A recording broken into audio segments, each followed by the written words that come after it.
All right, guys, better late than never. It is Rick Ginn, and today, on today's live, we are talking all about the top 10 virtual markets. And some of you are, I think, going to be surprised, and some of you might be a little ticked off because I got to give you full disclosure before I start. My job is not to, if you're living in these markets, I'm not trying to send people your way, but I do give out free information, and honestly, they're going to figure it out anyway. So I don't look at people as competition. I look at as either collaboration or they're going to incite me to do better in my own wholesaling market. So if you guys are new to this channel, my name is Rick Ginn, and I am the Rick in Flip with Rick. I've been doing wholesaling for over 20 years. I do multiple markets. I specialize in the Florida market, and I absolutely love this business. So you guys probably know my son, Zachary Ginn, and he goes by Zach mostly. And we work together and collaborate on our wholesaling business. And what we do is we come back here on Flip with Rick and we share with you our successes in our business, what we actually do, so you can duplicate it. And we actually teach you for free over at freewholesaling.com. If you are brand new to this, do me a favor. Make sure you go over to freewholesaling.com. You'll see it on the bottom there. Oh, I got it up twice. Let me fix that. And let me see. Let's see. How do I get that off there? I'll figure it out. So it's down in the right-hand corner. You can't miss it on that. And let me get that off of there. Okay, perfect. Awesome. So what I want you to do on today's live, I'm going to take the first 20, 30 minutes, probably 30 minutes, because it's a little bit more today. Might be like 45. And we're going to go through these markets. So if you have a comment, use the comment section to ask any of your questions about wholesaling, in particular, any questions you have in relations to wholesaling. And I don't care if you've never done a deal or you've done like 1,000. If you have a question, let's answer it. We are here to help you get solutions. Complaining is not going to help you. I'll listen to you, but I can't help you if you complain. So use the right-hand side, put in your comments, tell me what market you're in. And if you have a question, put it in there. I'll answer it as fast as I can. Be patient with me. Also, if you guys want to go on and do a live with me, you just click the link. You go in the Wholesaling Houses for Real, our Facebook group, the largest and most active wholesaling group out there. If anybody wants to challenge me or Zach on that, I am happy to do it. And it's not only based on members, it's based on the amount of great content and sharing in the community in there. And that's what we do best. We don't allow spam in there. We only talk about real estate. So if that interests you, go over to Wholesaling Houses for Real. Make sure you're subscribed to both our YouTube channels, Rick and Zach Ginn, and then the Wholesaling Houses for Real. And from there, you can click the link in that top box and it will get you access to do a one-on-one. And the really cool thing is it's 100% free. And since me and Zach have nothing to sell you, we're just going to give you the truth. You're going to find most people that do these live interactions, it's nothing more than a big pep rally. It's a big promo to get you into their course. Once you get in the course, then I'll give you everything you need. Me and Zach remove that barrier. So for that, just make sure you follow the rules. Go over to Wholesaling Houses for Real if you want to figure out how to get the link. It's all in there. The reason we do it that way is so we know who we're talking about. So if somebody wants to get on here and just be negative, we just save a lot of time by finding out who you are and making sure you never do it again. So today is Friday. It's actually a little cool in here, Florida. It's a little bit shocking for me. And I don't see the difference between Friday and Monday. I got to be brutally honest with you, but it wasn't always that way. So if you guys are working and you're trying to get through your grind on your 9 to 5 and you want to connect with us, the wholesaling, you are definitely at the right channel. I'll show you how to do it because I did the exact same way. And I didn't figure this out till I was around 33 years of age. I'm a late bloomer. I'm a fully admitted ADHD. I have a racing attention span. And I love high activity. I love to do what's the word? Anything like adrenaline. And I will tell you, wholesaling fits perfectly for what I do. It's a little bit up and down, but that fits my personality perfect. So if you're looking how to get out of that 9 to 5 rat race, this is a great show for you. If you found wholesaling because you found us off of a TikTok or something like that, you are in the right place. So what I said, anyone who's brand new, make sure you go over to freewholesaling.com. It's scrolling on the bottom. You just exchange your email address. We teach you how to do wholesaling from head to toe. I give you my 20 years plus experience. My son's been doing it going on his 6th year. And what better way to learn from a family team? And we pride ourselves on being authentic. And we just lose our ego. We just want to show you how to do this. So we're just like everybody else on here. And I want to help out as many people as I possibly can. So let's get into it, guys. You know where I'm going. You got to have fun when you do wholesaling. You got to have energy. Wake up. If you're in your afternoon nap, let's fire it out of it. Let's go.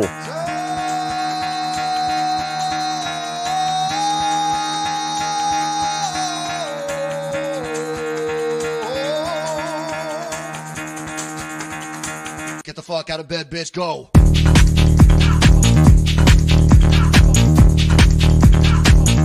Get up, and get the guy go.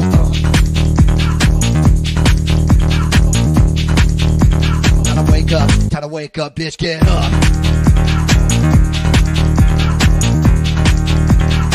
Get up. Get up.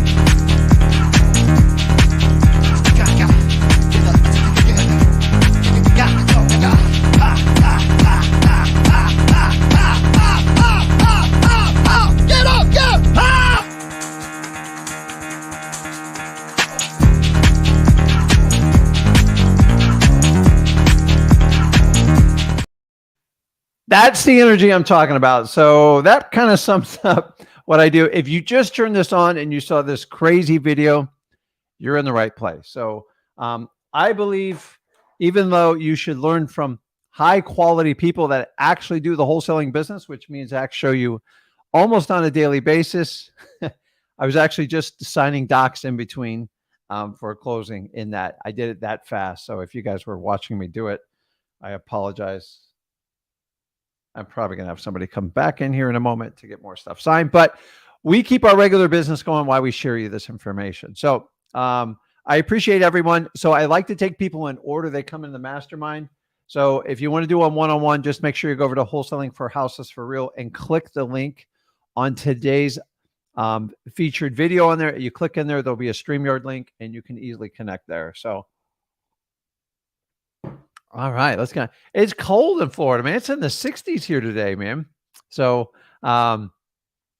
awesome. Let me check some comments here. Okay, I'll start that. Awesome. So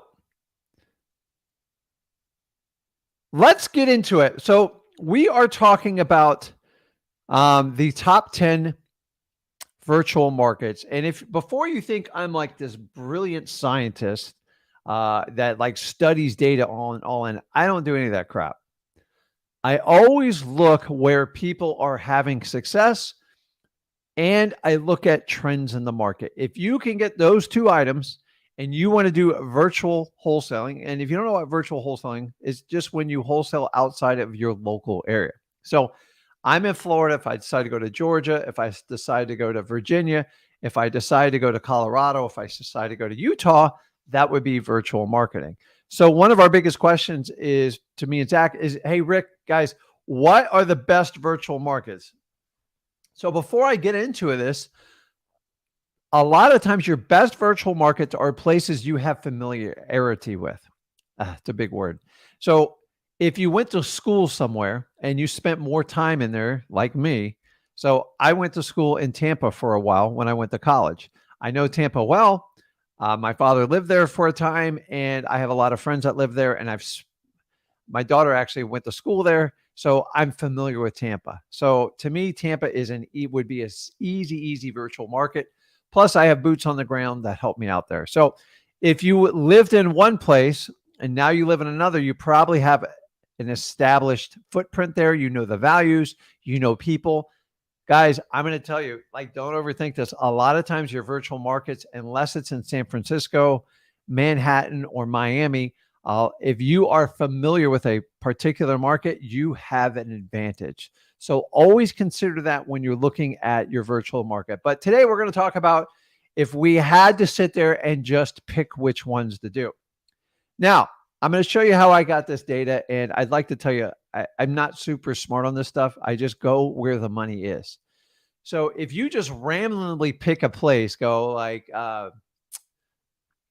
say Boston, Massachusetts, unless you have a familiarity with it, you better know what you're doing, because that's a wild guess and it's a pretty large metro area. And I definitely wouldn't start on a gut feel. So let's get into it. Let's figure this out and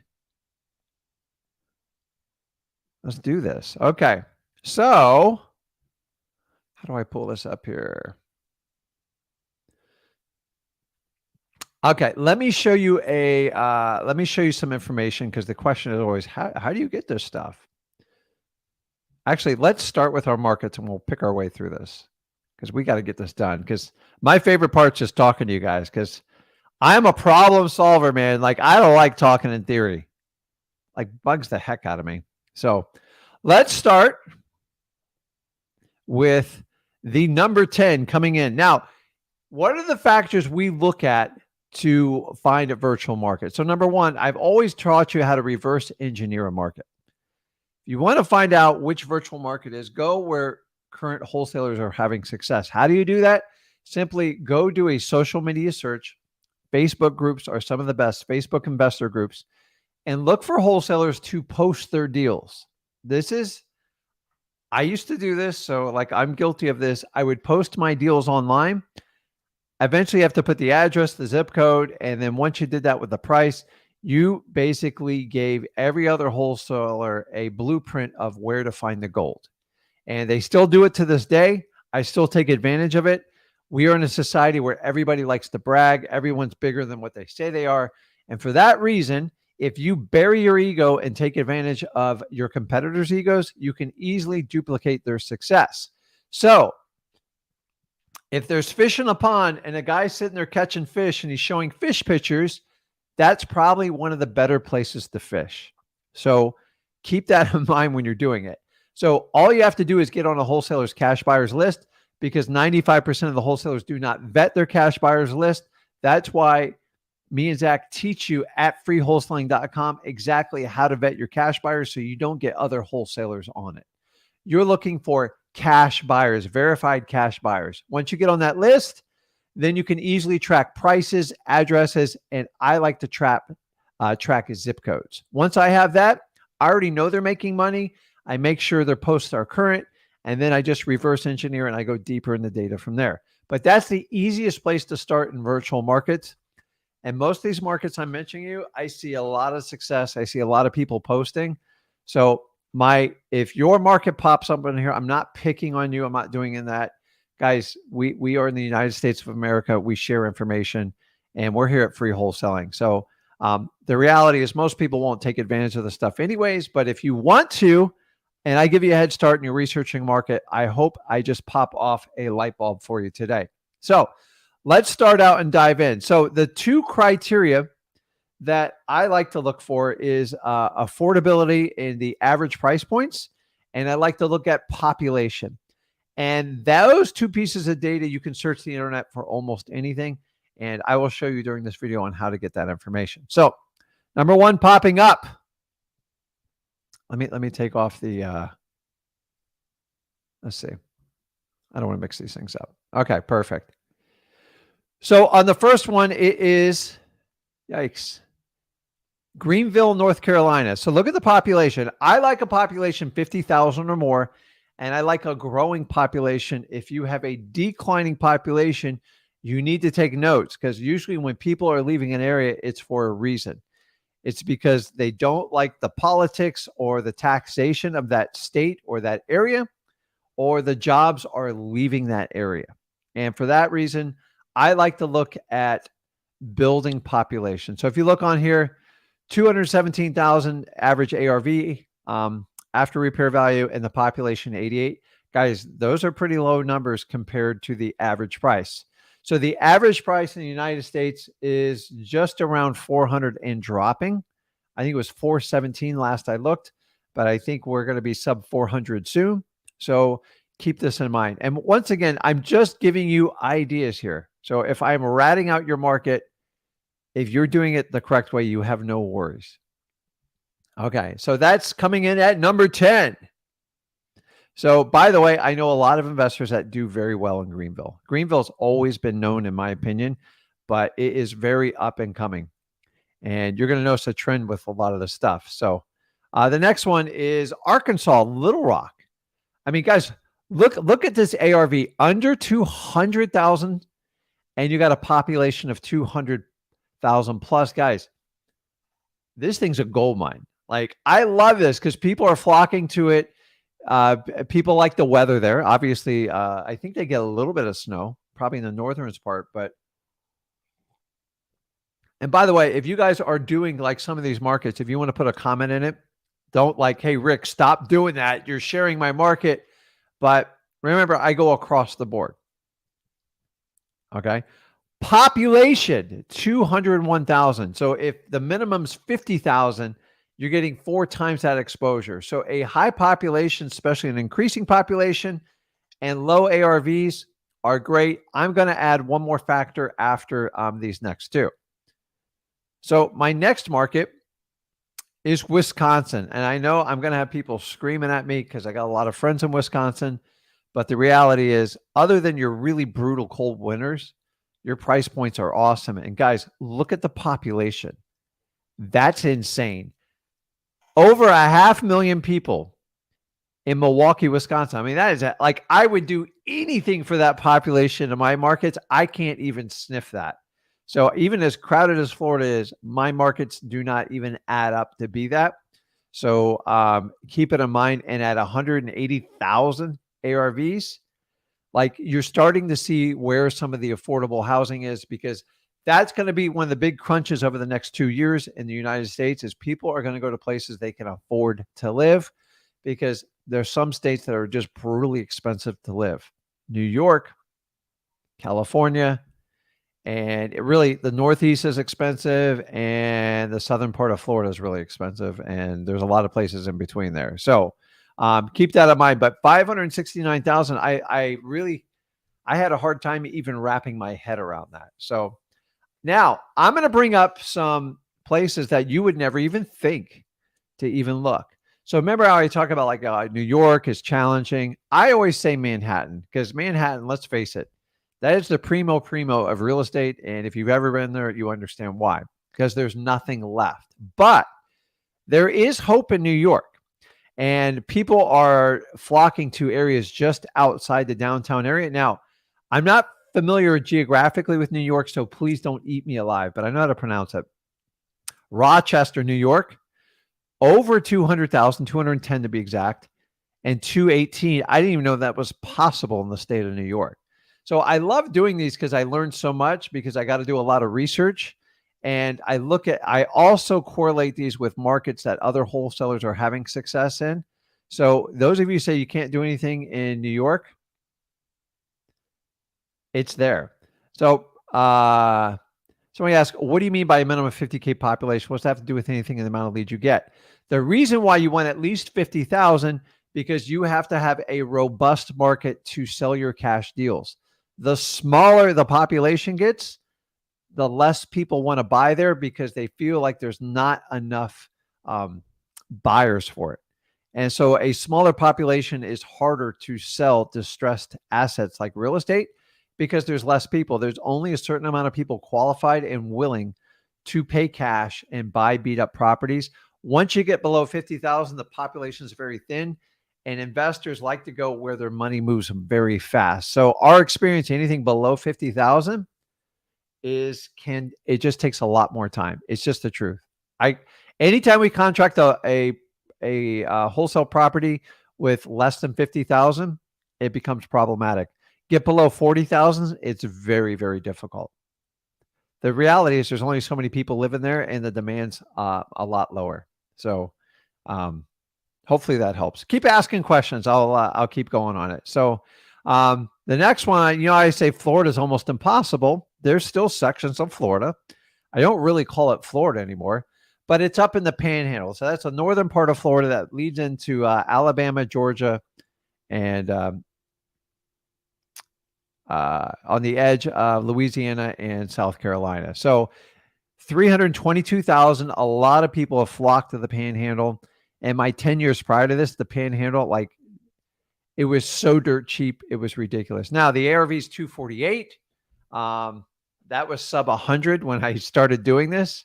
Actually, probably sub 50. So the growth is definitely, I've watched the growth come in the Panhandle. So a lot of people are asking, hey, Rick, is the Panhandle's good? Honestly, in my opinion, it's probably the only part of Florida that works if you are brand new to this business. You could do deals anywhere, but I'm just telling you, in my market, a lot of my price points are close to 500,000 in Florida. So we are approaching some early California numbers, and I want you to understand that. So let me show you a little bit where you can get some of this data. So you don't have to always believe me. And let me pull it up here. Let's share. Let's see if we can share it. So this one came from, what did I say? Rent Cafe. So they only put out a report like twice a year.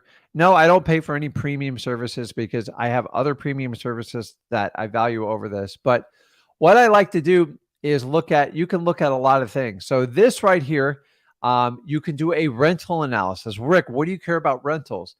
Rentals tell you where the hottest places where people want to live. And then if you look down on this one, you can look at the occupancy. And when you see a high occupancy, that's how they kind of rank them. And they look at lease renewals. Now, I'm not a big fan of that one. It doesn't really make sense. But what this does, it tells you trends where the hottest places people want to live. Now, you got to take the information you want out of this. Obviously, you see San Diego, you see Miami on this, you see Orlando. Guys, these are like really big markets, and those aren't the ones I concentrate on. So if I go down here, where is it? I think there's another page on it. I like looking at the hottest small size rental markets, and I look for ones with populations of 50,000 or more. And this is where you can start some of your idea and thinking if you want to do a virtual market. So you see these occupancy rates? It gives you ideas. Now, I would stay away from Palm Beach for obvious reasons because it's really expensive. So if you look at occupancy rate and trending populations and where the hottest places are to live, they do a competitive score, and you can add this to your spreadsheet. I think it gets a little bit much, but these are ideas. And why I look at rents, because rents are quick. So it's going to identify the fastest housing population much faster than when people buy and sell properties, because that takes 6 to 12 months for those reports to wash out. So that's a good place to start. Guys, there's a million other places that you can look at for data. I don't want you to overwhelm yourself on data, because here's the problem with all data. You've got to understand it's dated. So most data you're looking can be between 3 and 6 months behind. So the policies that are enacted by our federal government, aka the Federal Reserve, which is technically not them, that's another debate. We're now starting to see some of the longer term effects of raising interest rates over 120 days. I believe like it's 100 plus days. So they just raised them again the other day. And so now we're starting to see some of the trickle down effect. As I've always told you, real estate is very slow to go up and even slower to go down. So we are just now on the tip of the iceberg, and it is just now starting, and you got to understand that. That cafe is, I'm sorry, that website is Rent Cafe. It just gives you trends. The reason why I use rents is because rent information data will populate much faster than for sale information on regular single family homes. That's usually lagging at least 1 quarter, if not 2 quarters behind. The rent stuff, you can get like 30 to 45 days behind. It's just a little bit faster. Remember, guys, it's just a tool. That's all they are, is tools. Eventually, you disseminate the information, and you want to go with what you have the highest confidence in. So let's move on to the next one. This has never been a secret, guys. pretty much all of Ohio is one of the cheapest places to buy single family homes. Dayton, Ohio, population 137, ARV of 113. Now that ARV has gone up like 30-40% that I've watched over the last 5 years. It doesn't scare me because my average home is 500,000 plus in Florida. Now, I'm going to warn you, every wholesaler seems in America seems to operate out of Ohio. You got Columbus, Dayton, you got Columbus, Dayton, it's endless. And remember, Ohio is much more established. The one thing you have to watch in Ohio you got to watch the economic trends on jobs. So with the change of some of the auto manufacturing and some of the manufacturing jobs, you just want to make sure you don't have a heavily declining population. There are parts of Ohio where towns are declining. I'm not an expert on it. You need to look into it. So be careful. Do not just be sucked in on price. But Ohio, for the most part, I know it's going to sound bad. I'm just going to say it. People from Ohio were raised in Ohio by their parents. Nobody goes, hey, I just want to live in Ohio. I've never met someone that goes, hey, I just want to live in Ohio. I find more people in Florida are from Ohio and they come here. Now, it's a great state. People are super nice in Ohio. That one, I wish you could teach everybody in Florida how to do it because they have manners and everyone's polite. And I think everyone looks out for their entire community, which I love Ohio for that. I don't like the cold. It gets very cold. And you have to do this strange thing us Floridians don't understand. It's called winterizing your boat. And that makes no sense to me at all.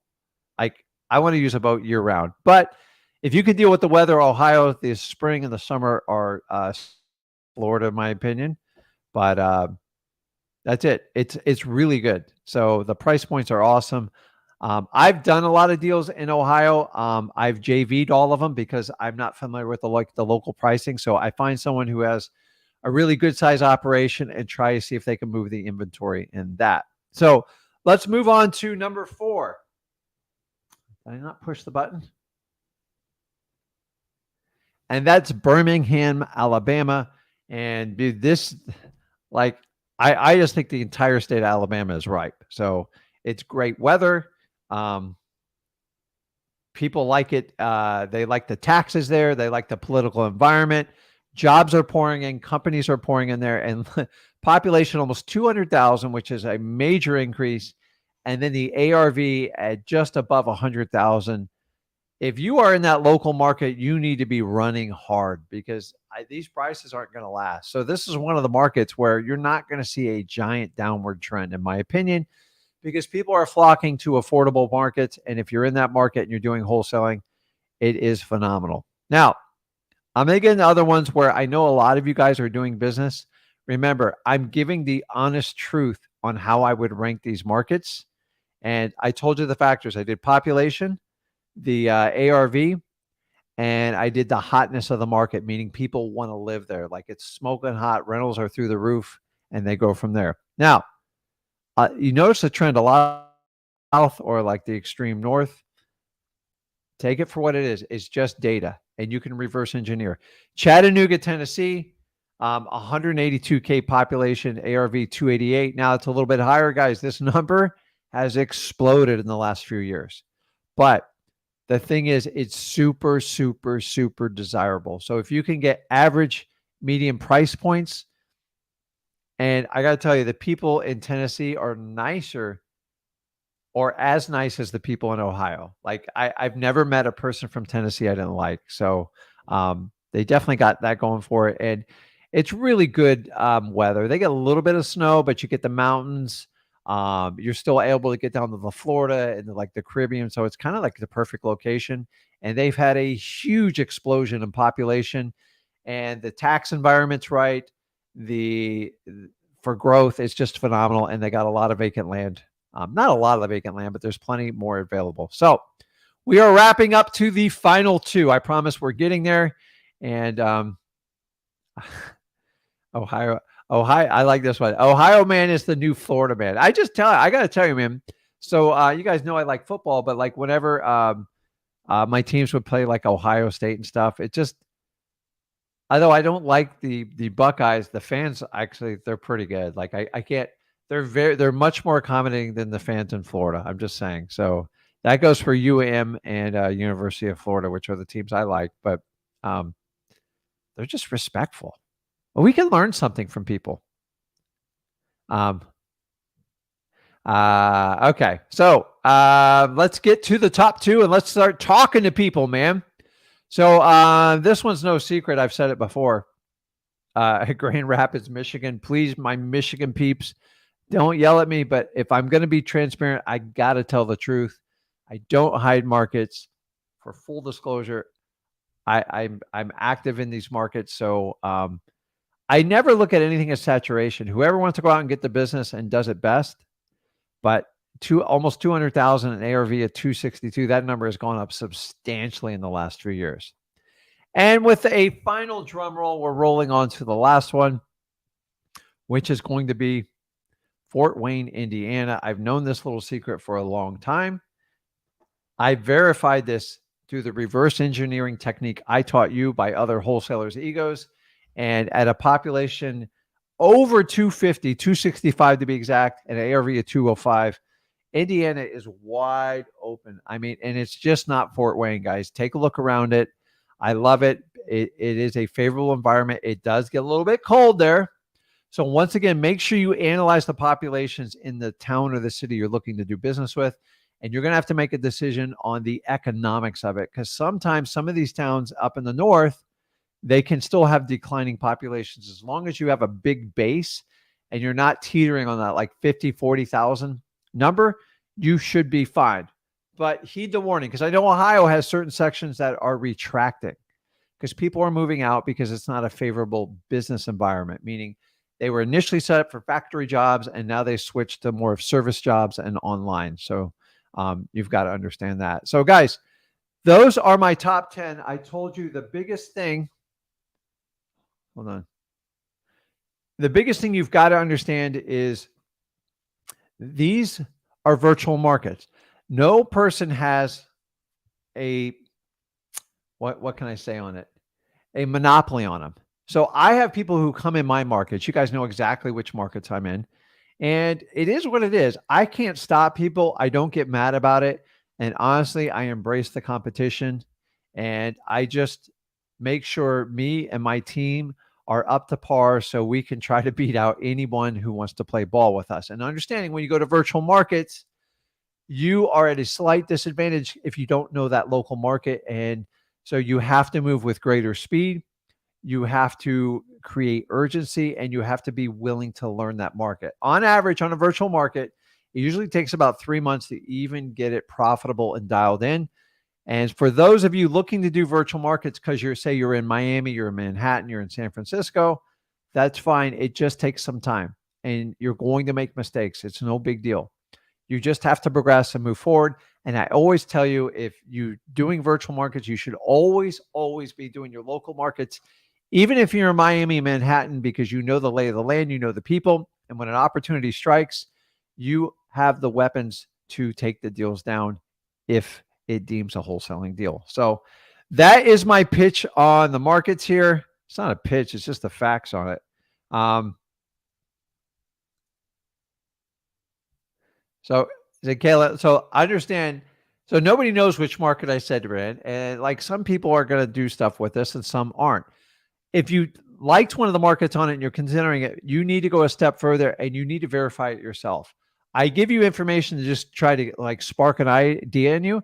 But please, guys, understand anyone who gives you information on the internet, it doesn't always mean it's right. They might think it's right.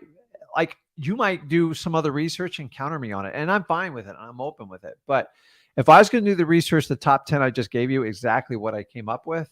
And then this is how we do it. And then my staff goes into it. And based on our previous successes, which markets we want to attack. A lot of times we remove a market and then we put on a new market, but we understand every market we go into it's like a 3-month venture. And we have one person that's completely in charge of that market. And I hold them accountable for it too. Obviously I got to pay for the marketing. That's a whole nother story. So, but Kaylee, you're fine. You're good. So I got a bunch of comments tagged here. So, Chris, if you want to see a quick recap, just go back and do the video replay. I don't think everybody wants to see at. So, somebody asked, "Hey, where's Zach?" Hey, this is Zach. He transposed into his father's body. So, Zach doesn't do Fridays. Me and Zach do Thursdays, and Zach does Tuesdays and Wednesdays. So, but I got some good information. I'm not as good as Zach, but I'll show you the information. So, considering I taught him everything I know, it's good. So Howard says Birmingham. Dude, like that's a no-brainer for me. So, okay, let me answer a couple questions, and we are going to jump on lives because that's what I do best. So,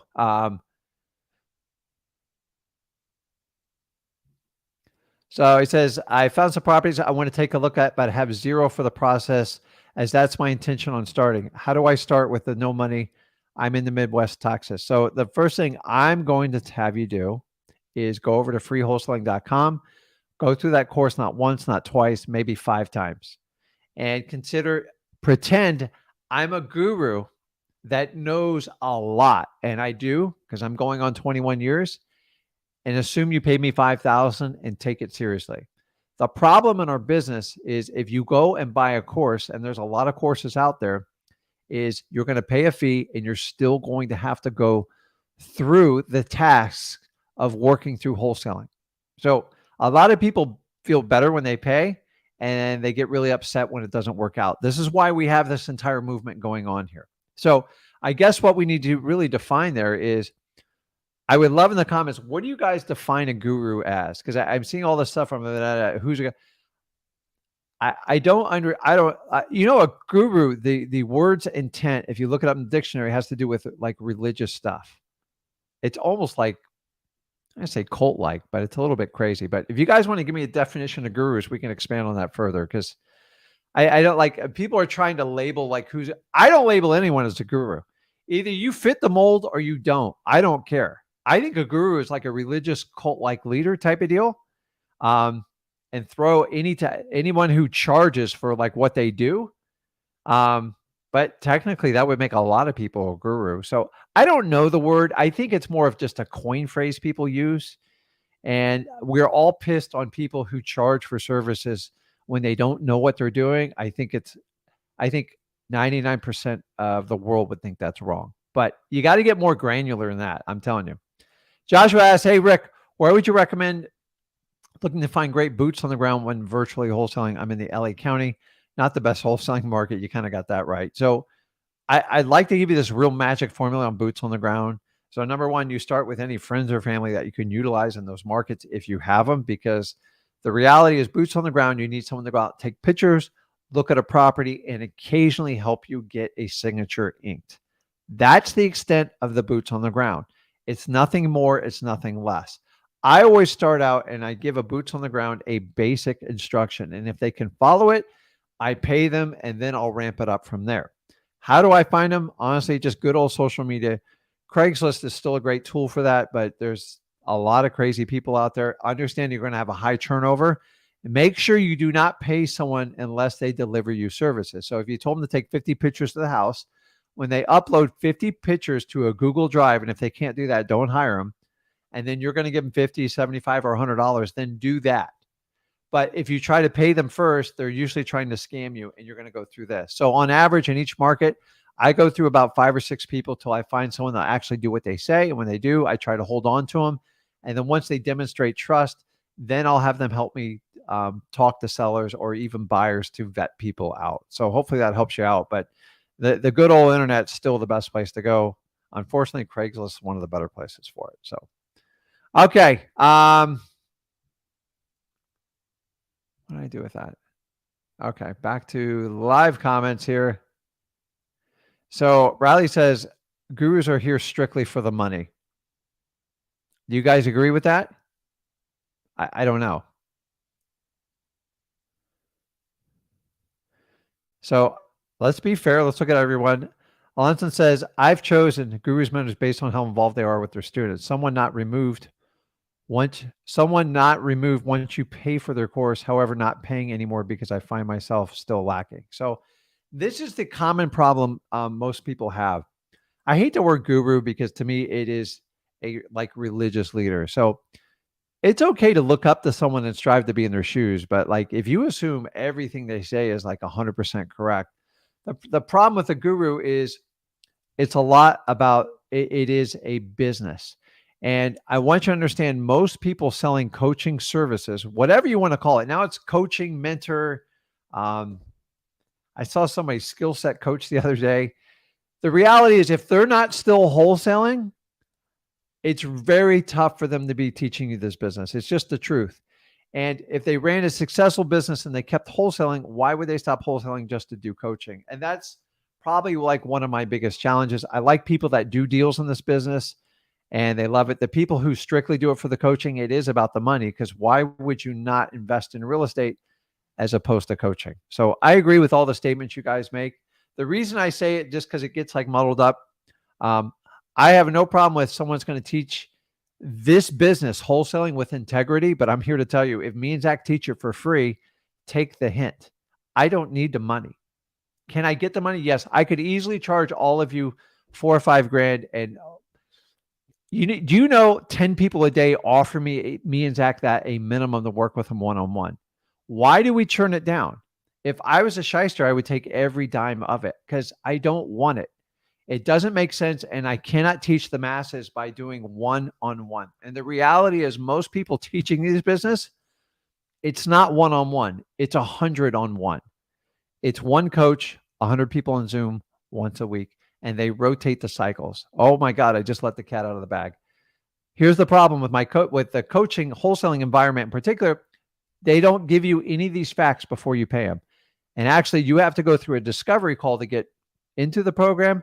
And then you have all these questions afterwards. It's too late. Once you paid them, there's no more.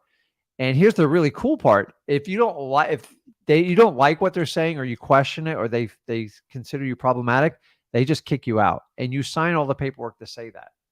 So recently, in the last 6 months, there was a particular person that was teaching a course, and you had to sign a non-disclosure, an NDA. You got to be kidding me. Guys, if you have to sign an NDA for a coach, run.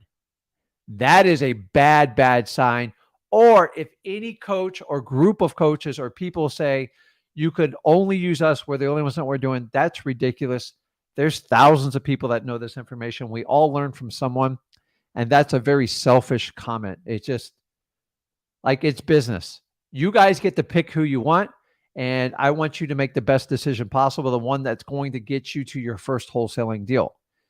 The last thing I'm going to drop on this is the word hand-holding, lifetime, and evergreen. If you hear words like that, you better be wary because they're very hard words to live up to. Okay? No one's going to hold your hand deal by deal. It just doesn't work that way. If you're going to do that, hire someone in your local market and work for free for them. If you can get that arrangement, it is probably hands down the best way to get a true mentorship. Past that, if you have to pay a fee to get on a giant Zoom call and they have an expiration after 3 months or 6 months, you're probably going to fail. Why? Because it statistically shows that 95% are going to fail. Why? Because most gurus set you up and sell you on a theory on how perfect your life's going to be. The reality of this business is very up and down. There's a lot of challenges. You got to go through it. And you got to have the grit to get through it. At the end of the day, you have to be accountable, not your coach. And that is my public service announcement on that. I'm just tired of seeing, I don't know about you guys in your feeds. I just get buried with like coaching offers to the point where I'm like, I don't even know how you guys even navigate like through your days because it's ridiculous. So, and keep in mind, I'm blocked on most of them and I still get them. Crazy. So I get it. We're disrupting the business cycle of wholesaling, and I'm okay with it. I think it's ridiculous that people charge to learn a basic skills like wholesaling. Guys, it's really, really simple. Most of these people only started 4 or 5 years ago, and they did it in a smoking hot market, and they act like they're brilliant now. They're not. They don't know what they're doing. So, but guys, you have 2 ways to make the best choice possible. Number 1, with your pocketbook. I've already saved you that. Go through my course first and decide. And then if you want to pay for a course, you want to compare it, you're going to get really upset because I know my course is more depth. Me and Zach are the only people that put our course out there, and we don't stop anyone. Do you know I can identify everyone's IP address, and I have the software to do it? I know every coach that's downloaded my software, every one of them. And I don't care. I want to help them. If it helps them be better, honestly, if it can help them be a better coach and they're going to charge 5 or 10 grand, it's up to you guys if you pay them. You can just come here and get it from the source and get it for free. So I've got over 20 years. Zach's got over 5 years. Like, I'm not just making this stuff up. Everything I've been through, I'm trying to save you a lot of hassle. So, oh yeah. And then Alex, this is a good one. Anyone who says secret or recession proof, like, run. They scare the hell out of me. Like, there is no secrets in wholesaling. There is no, anyone who tells you it's secret, like, you guys know what the new secret word is. It starts with like an N, and that has nothing to do with wholesaling. It's called deception. Not going to get into it. So, okay, let's jump into this. So, I think I have all the comments there. I tagged some more, and let's jump into it. So, Megs, you there? Yep. Good morning, Rick. How are you, man? Good, man. How are you doing? Pretty good. It's my first time speaking with you. I think I always catch Zach. Yeah. So I don't know a whole lot what I'm doing. I think I started wholesaling a few months ago, so I'll do my best to try to educate you on it. So, what's up? Where are you located? San Francisco, but I go by the surrounding county. So That's cool. I went to San Francisco this summer. You have a beautiful city. yeah, there's a lot of tourists past summer. I think when they opened up the borders from France and like from South America, a lot of people are here. We're here actually. Yeah, it's you got a lot of crazy people in that city too, though. I got to warn you. Man, Like, tell me about it. I was a little bit shocked by some of the things I saw there, but it was entertaining. You know what the craziest thing is?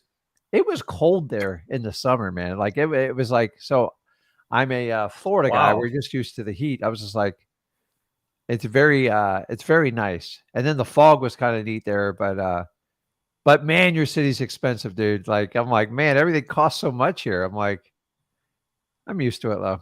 Yeah, I think the minimum tip now when you sign like a receipt is like 18% or 20%. Yeah, and then there's an additional tax. I think in San Francisco, I was paying a tax for the waiters' healthcare. It was like $2 or $3.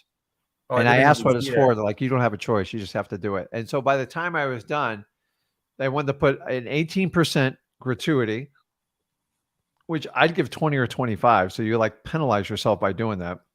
And that's not a free thinking society. Then they added all these garbage, and then your sales tax. I think the taxes, when it was all said and done, it was like 32%, 33% on top of the regular bill. And then I wanted to like tip more. I just gave up. I'm like, my God, like, this is crazy. And the waiter's like, we don't even get a lot of this money. And the waiter said of that 18% I give them on the tip, they only keep like a percentage of it and they share it with everyone else. Wow. I'm like, wow. So very different how it's done here in Florida. But anyways, beautiful city. I love the mountains. I love the weather. I love the architecture. I just don't like the pricing. And it seems really expensive to live there from a state perspective. But I do have some good friends that live over there, and they do very well investing, but they've been very established for a long time. So, but I got out there. I got to meet everybody. It was a lot of fun.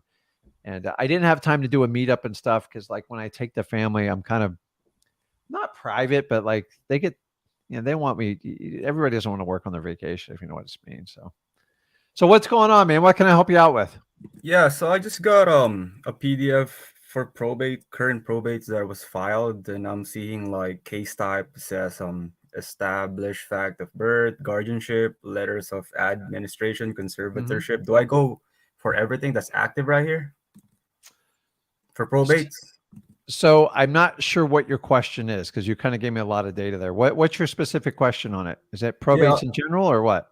Yeah, it's generally for probates, and I'm kind of confused with the list that I got from the county because it says here there's a lot of case types, and everything's active, but the case types are all different. Like, so how many cases do you have on your desk? It's 7 pages. I haven't counted it yet. I just got the email yesterday, and I wanted to ask Zach yesterday, but I didn't make the call. So it's a So lot. It let's says walk through it. So you got a lot to break down here. So congratulations on getting the list. A lot of times that's the biggest feat. And remember, we have over 3,500 counties in this nation, and every county does probate different. So I can't give you specific instructions without really deep diving, and I can't take up the whole live to do this. So number one, you got the list. Number two, research as much as you humanly possibly can to figure out whatever you can on the list on your own. Like, AK, like knowing descriptions, like is the PR, is it a PR, the personal representative, or the executor? How is it Yep, spelled out the on there? PR's right here. Yeah. Do they give an address on the property? Oh, actually, no. Yeah. So what you have to do is, so what information do you need to contact? Do you know the person you need to contact on the probate? Let's start there. Yeah, it says here the names, and it says here the case type. So who are you looking to contact? What would they be called in your case? What would they be called in my case? I'm not Yeah, sure what's about their it. name? They, the defendant, the deceased, the Oh, it plaintiff. says here the matter off, and then guardianship off, estate off, conservatorship off. Yeah. So you're looking for what they either call the PR, the personal representative, or usually the executor. That's usually how they spell it out. Okay. That's the person you're headhunting. Do you know who that Mhm. person is? Yeah, Like it says here the judicial officer PR, and then it says the name of the okay. person, but no numbers. So what you're looking for is the PR or the executor. It's going to be a person's name. And then once you have that information, hopefully you can link it to a property. Now, sometimes they put the deceased person's name on there and you have to reverse engineer and go to your property appraisers and find the physical property address. The Mhm. second part is getting the PR's name, which is usually a family member. A lot of times they have the same last name.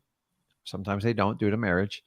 And then basically you have to do a skip trace to find that person's phone number to call them to see if they have interest in selling the property, or you can simply look up their mailing address through the skip trace. Sometimes it's on record. Sometimes it's just a truepeoplesearch.com. And so you can cold call them and you can mail to them, and you're just looking to see if they have interest in selling the property. You have to cut through your probate and find that PR, find their phone number, and find a property address. That's what you need to figure out. The easiest way to figure that out is take your list and just drive down to the probate court and go inside, find the probate court, and have somebody walk you through on how to find that exact information. You're only looking for 3 pieces of information: the PR, the property address, and the deceased name. That's what you need off of those dockets. Once you have those 3 pieces of information, it's like an algebra problem. Now you just got to go fill them in. Then you got to go find the PR's mailing address or their phone number or both. And then you got to look up the property address. Now, some states, counties, probates, they're very transparent and they tell you where it is, or they at least give you the county. So here's a hint. What county are you in? Contra Costa. Okay.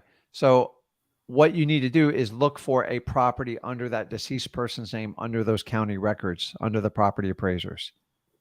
And that's how I would reverse engineer looking up the property. So my recommendation is take your list and go down to your probate court and ask someone super nice if they can help you look up the information you're looking for on each case. And once they show you how to do like 1 or 2, you can take it from there. But if you do that visit, I know it's painful, but it saves you usually a ton of time and energy, because like me trying to figure it out on my own, doing a Google search, I'm probably just going to drive myself like crazy, and I'm going to get what I call data fatigue.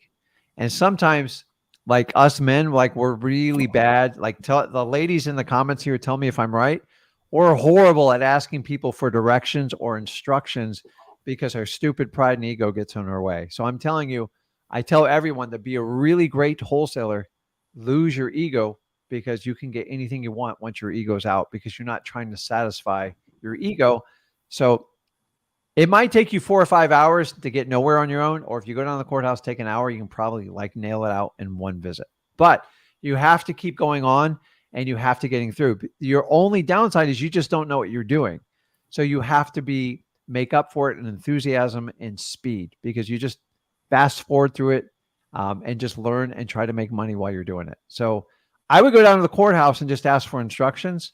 And then before I went there, I would do like an extensive internet search to try to figure out what's going on.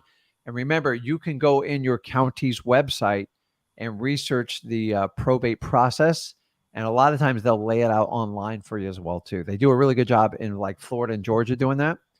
And so that gives you 3 different alternatives to figure it out. Make sense? Yeah. So basically, the judicial officer here is Mhm. not a PR, huh? See, I don't know. So 3,500 counties. I never Oh, okay. claimed once to be a lawyer or a Yeah. paralegal. So now it's just data, and you got to sort the columns out, like what's what. Hmm. The easiest way I told you to do is just go down to the courthouse and have them explain it to you in layman's terms. Okay. That's it. Don't ever have a lawyer explain this stuff to you. They'll talk way over your head. So a lot of times they'll have like a clerk of court, like it's basically like a receptionist there for the probate department. And if she's not overwhelmed, he or she, if they're not overwhelmed or too busy, they'll usually take the time and they want to help you out. And you just got to compliment them and like use rapport and be super nice with them. I'm telling you, if you guys would just ask for direction sometimes, it's easier than trying to figure out everything by yourself. Remember, you're going through a process. This is all new to you. So you have to be in a major learning mode. You have to learn everything. So the master probates, you have to go through all this. So I went through wholesaling without doing probates for my first 7 years. And then a light bulb went off when I met with my accountant and says, you need to do more deals like this.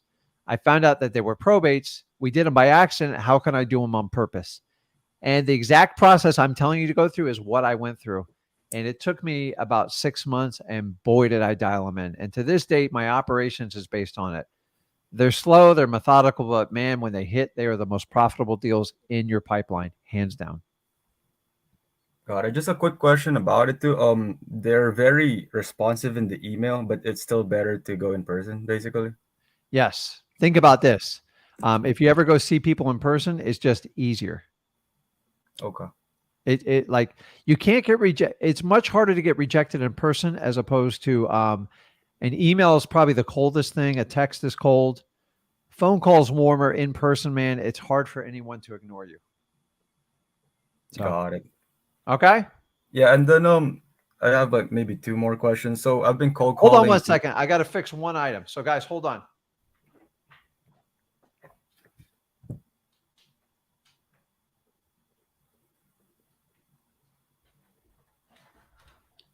Okay. Sorry about that. Go ahead. I'm listening. Yeah, I've been cold calling and I've been leaving voicemails. So when they don't answer, do you text them right away or do you just follow up in a month? So Zach's more the expert on cold calling because I don't personally do it, but it's you have to make a decision in your process in doing it. So usually on the first call, you have to make a decision if you're going to leave a voicemail or not. You can do it either way. You can't leave like 100 voicemails. It doesn't work. So some people skip the first time. The second time they leave a voicemail, and you just got to be consistent. So I would work with Zach on it and find out what plan works best for you. But some of it is just trial and error. You see what sticks and what doesn't. And then when you're leaving a voicemail, you got to make it like, you can't go, hey, this is Johnny. I want to buy your house. Just say, hey, this is John. Just want to talk to you real quick. Give me a call back. It's got to be personal. You got to give them a reason to call you back. So don't leave a crappy voicemail is like what I'm saying if you're going to do it. So have a policy and figure out what you want to do. We don't leave a voicemail, but you got to track your data. But here's what you can't do. You can't leave like 10 voicemails. It's borderline stalking. And that's what gets us all in trouble. So talk to Zach during the week. He'll tell you exactly how to do it. I just want to give you bad advice. But I've heard Zach say it's like either or on how you want to do it. Just be consistent in how you do it. Got It's it. a trial and error thing, okay?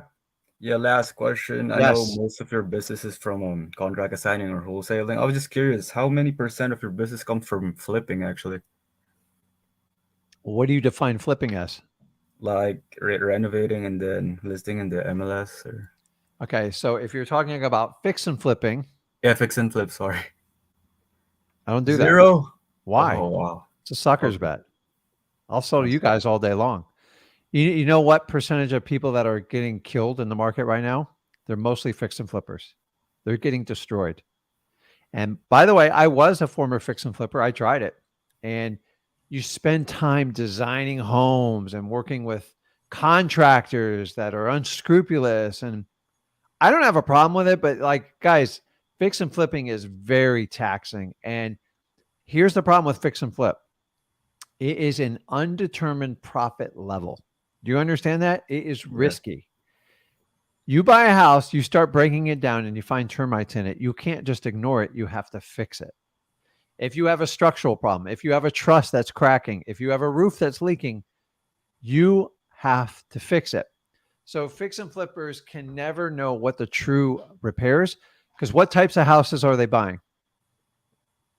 Distress. You think distressed properties they have a lot of problems.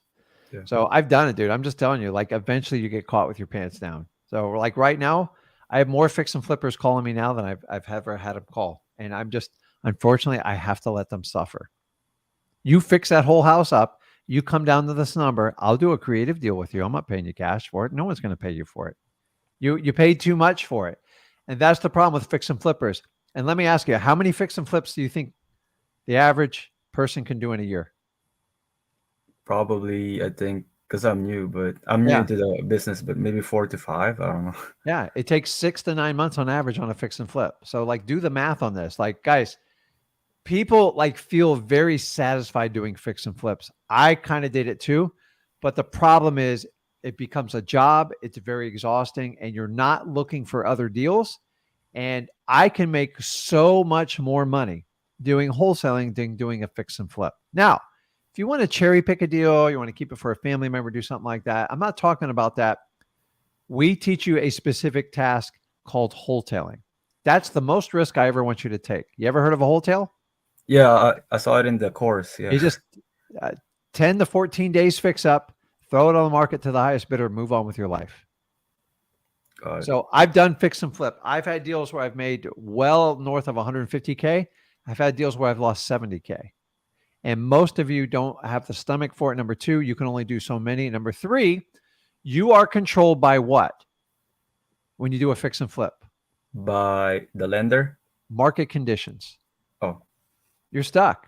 Wholesalers, we don't care. We just adjust our prices accordingly. We're in, we're out. A good wholesaler is in and out in 30 days.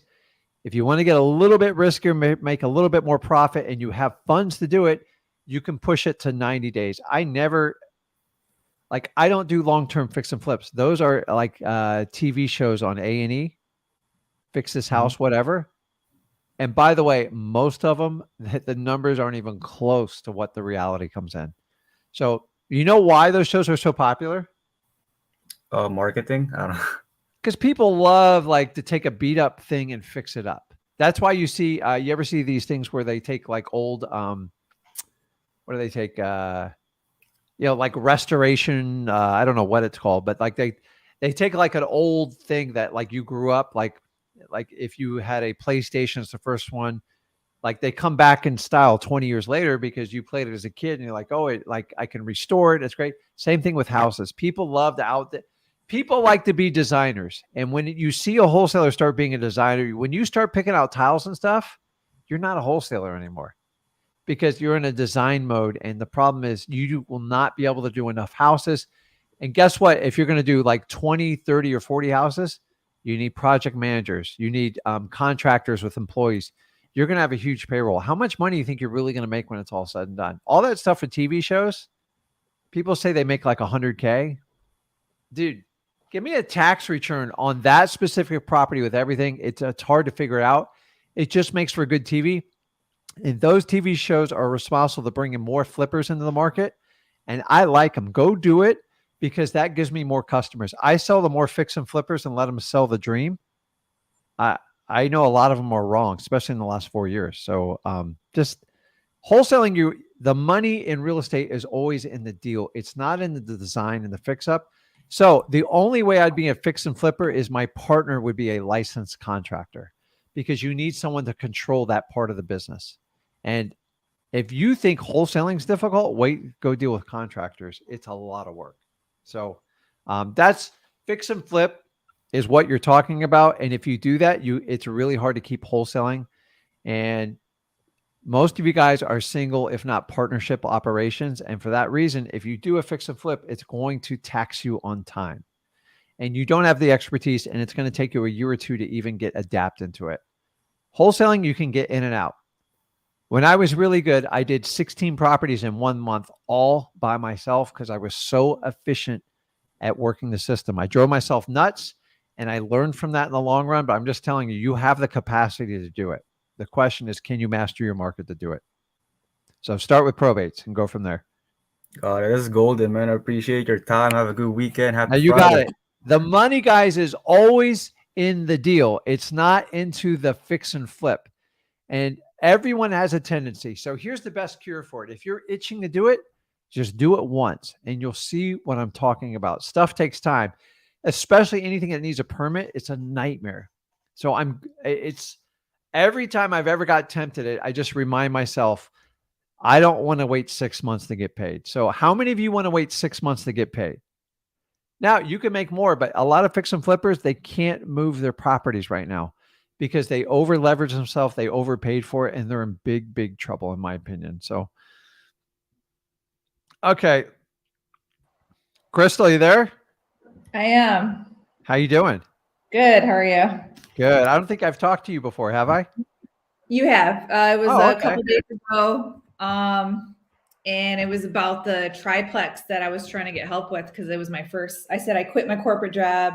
Yeah. and Okay. Okay. had I'm not, I don't like, I'm older. So Oh, my I know memory you're not takes going a to remember while. everyone. It's fine. It's it was a couple days ago, but you. Okay. What's going on? What can I help you out with? So again, I'm still on the same property, and I got it under contract. And the only issue I'm having right now is I am not getting a lot. So I got it from he's actually a wholesaler himself.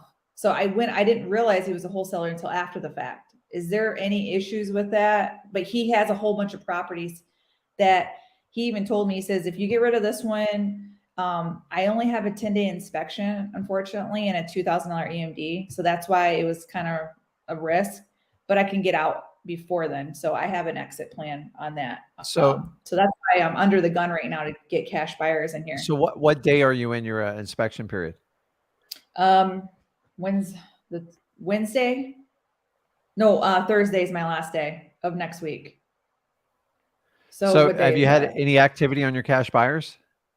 I have. The issue is the property manager. I'm not sure if anybody else has this problem, but the property manager that holds it, he's just not getting back to us. He's ignoring us. It's just Okay, there's not a lot cut of them out. activity.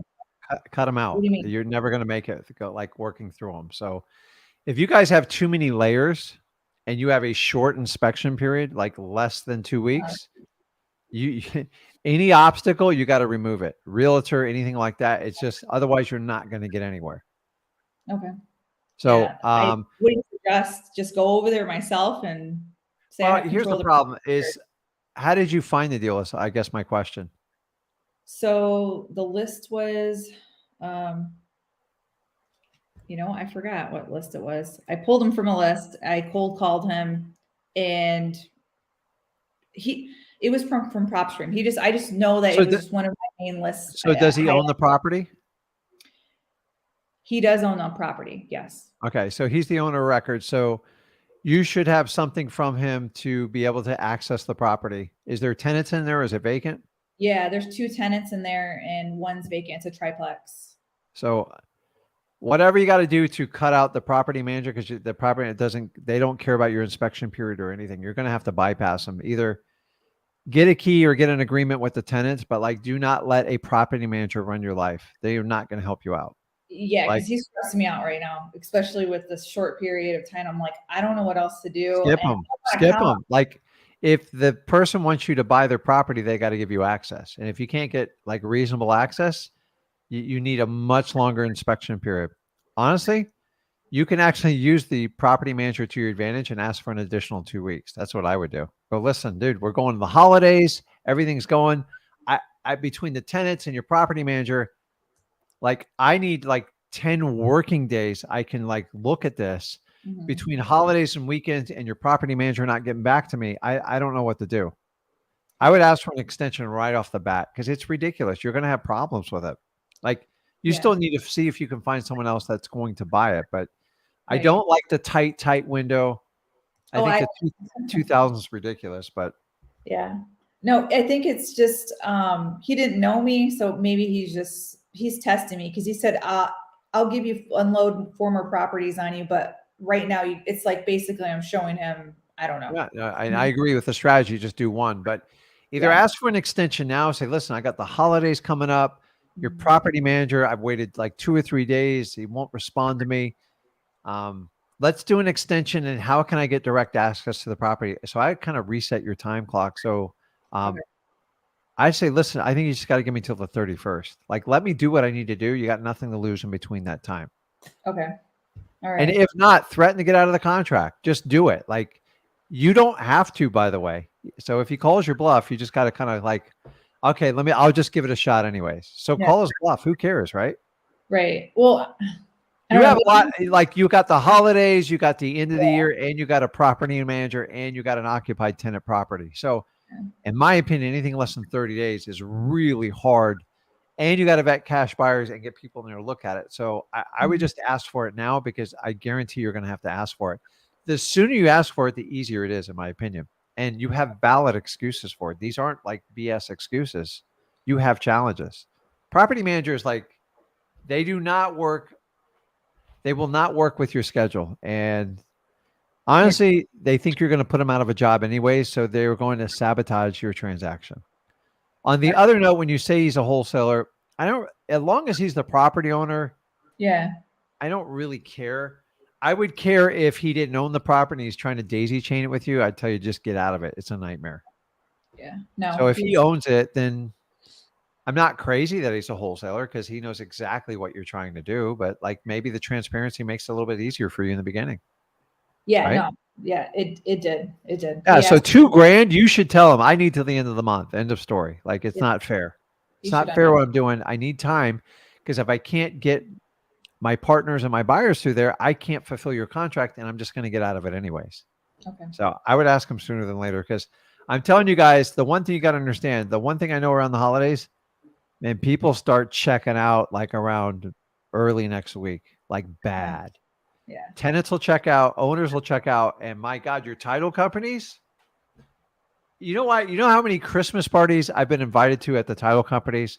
So like next Tuesday, I got to do my rounds everywhere, and it's like exhausting. And I love social events, but the problem is the amount of sugar and food at these places. It's really bad for people like me. So I don't eat like a lot of but when I eat the sweets, it's like an on-off switch I can't like control. Right. And so like I have an addictive type of personality. I'm like, you I start hear eating you. like one cookie, it's like 15, 20. Like, what the heck? Let's just keep it going. And I'm just telling you, guys, if you have decisions pending, stop putting it off. Go get it done because when the holidays come around, like I think after Tuesday, people are going to shut down till the end of the year. So that's going to Yeah. wipe out almost 10 business days. So if you're wrapping stuff up, this is the time to start doing it now. Start planning. Do not wait till they go, oh, I'm out on holiday. Yeah. I had my year in with the accountants, with the lawyer, everything. They're all wrapping everything up by this Friday. I'm like, what the hell's happening? I'm like, oh, that's right. People are winding down for the holiday. So, Yeah. This I is a good first one for me, I guess, under pressure. I good. So I'm just telling you, try to get the extension in it. And Okay. guys, any properties you're getting under contract right now, you got to get at least through the end of the year, or you're going to have a tough time because you're not going to be showing it like Christmas Eve, Christmas Day, Yeah. New Year's Eve, New Year's Day. So you're going to take out like a week anyways, right? Yeah. It's gonna. So, All right. okay. Anything else? No, one more thing. When it Yeah. comes to, is it possible to find someone sight unseen? Are they out there? It's possible. Are they? They're typically going to be with a realtor when they do that. Okay. All right. Typically, sight unseen people buy from you when they bought one or two more properties and they trust you. Mhm. But if you're new to it and you haven't done it before, actually a real estate agent that has cash buyers, they're dynamite because they do all that stuff for them and they have a relationship with their client. So I would definitely try to get the realtors list in your area to find out which ones are doing cash deals. Okay. Sounds good. It's not hard. It's just a simple Google search. You can find out like who really does it. And then if you want to speed it up, go to your local title companies and they'll tell you who does all the cash transactions with the realtors. And if you guys go, oh my God, why would you use a realtor, Rick? That's terrible. I'm telling you, it is dynamite because they buy it sight unseen. They don't beat you up. And realtors, contrary to what a lot of you guys think, they don't want to work for free either. So they don't want to present a client if you don't have a property that's ready to go. So if you have a property that's ready to go at a good deal and they can look at it and vet it and they have the relationship with their buyer, you cut out all the drama. Right. And so the only thing you need to understand if you deal with a real estate agent is, do you guys work via assignment of contract? And he or she's going to be like, absolutely, a piece of cake. Or number two, like, what are you talking about? That's when you go, I tell you what, why don't you go by my title company? She'll show you how it works. And if you want, I'll meet you there. And you got to make them comfortable about it. That's using a third-party authorization to validate the services that you do. Because most people, if they don't understand assignment contracts, it's really hard for you and me to explain it to them. Remember the first time you were presented, you're like, what? Like, say it again. They have the same reaction. They immediately think it's illegal and a scam. So if you do it through a title companies, people do this all day long and they learn. But if they've never done an assignment contract, they're usually going to miss out on that first deal you do. But when the second or third one comes around, they're ready to go because now they're not going to question it. So try that. Can I give a tip to everyone that I've been finding a lot of people calling me back for cash buyers? Yeah, please, please. Section8.com. If you go and put in your zip code, I've gotten 4 callbacks already, but if you go to section8.com and you just put wherever you need your location, and then a whole bunch of houses will pop up and there's numbers along with it. So, oh, wow. Like 4 people calling me back about buying this triplex. So just a little tidbit. Awesome. I appreciate it, Crystal. Thank you so much. So all right. Have a Merry Christmas. Have a good holiday. And then just keep doing what you're doing. And just ask for that extension. You'll save yourself a lot of aggravation. All right. I appreciate it. Thank you. Okay. I'll see you. Right. Okay, Jared, you there? Yeah, I'm here. How you doing? Good. You gonna put your car in park or you gonna drive and talk? Oh, I'm in park. I'm at the gas station. Okay, I just making sure, man. I don't want to be responsible. Like my biggest fear is when you guys are driving around, I hear and the screen I'm a goes little black. smarter. I know, dude, because I tell you what, I'm not even good with like. The problem is you want to look at the video when you do it, but like it's I don't know. I don't know about you, but like when I see myself in an intersection, everyone's texting, they're FaceTiming. It's scary as hell out there, man. So it's like I was driving at first, and I decided to park. That's all right, but you can always set the phone and listen to me. You ain't gotta look at it. I'm nothing to look at. So, what's going on, man? First off, I want to say thank you. You and Zach has showed me a lot. I kind of started watching you guys last week. I watched you guys for probably about 3 days. Then I went and got my first contract the next day. Wow, that's awesome. Yeah, so I did driving for dollars I'm in Knoxville, Tennessee. Okay. So, but I'm more on the outskirts of it. So Jefferson, Morristown, that area. I got my first contract. Then I got another contract yesterday. I'm having a hard time comping around this area just because one house could be the same everything, bed and bath and square feet and everything, but one could be 200,000, one would be 250, one could go up to 280. It's just correct. I'm having a hard time finding comps. If I'm having a hard time finding comps, is there another way I could find?